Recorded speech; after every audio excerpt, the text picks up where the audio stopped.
नमस्कार, आप देख रहे हैं DDNRST। दिल्ली 3 नए आपराधिक कानूनों पर समाजवादी पार्टी सांसद डिंपल यादव ने कहा, यह कानून बहुत गलत तरीके से संसद में पास किए गए हैं। इन कानूनों पर कोई चर्चा नहीं है। अगर कोई विदेशों में भी अपने अधिकारों को लेकर विरोध करता है तो उन पर भी ये कानून लागू होंगे। कहीं न कहीं यह कानून पूरे देशवासियों पर शिकंजा कसने की तैयारी है। Today I am in front of you to discuss one of the most revolutionary change in Indian law history, where a 160-year-old act, Indian Penal Code, has been replaced by a new act that is called Bharatiya Nyaya Sanhita 2023. This will be effective from 1st July 2024.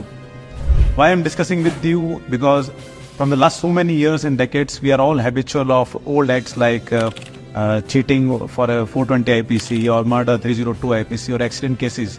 From 1st July, all this will be facing new changes. So we are aiming to bring a small awareness session for benefit of all the citizens. In the new act, the lesser sections are there as compared to older IPC where 511 sections were there. Now in the new act, only 358 IPC sections are there. One of the most important change in this new act is community service. So as you all know that in the Western countries, in USA, all these things, for minor punishments, community service is there as a rehab measure. So this was not there in our older act.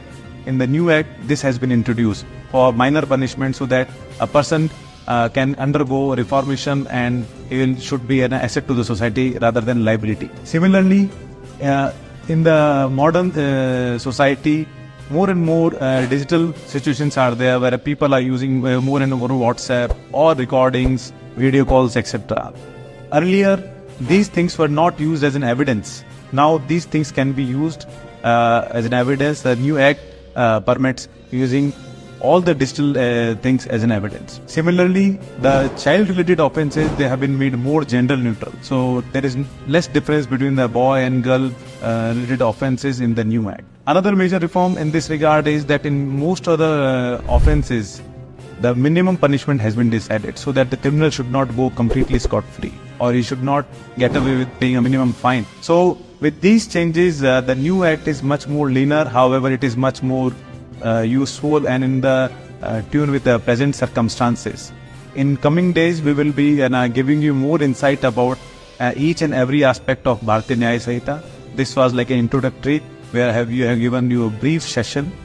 With each passing day, will give you awareness about women and child-related offences, property offences, murders, and how the old section and the new sections compare with each other. Thank you.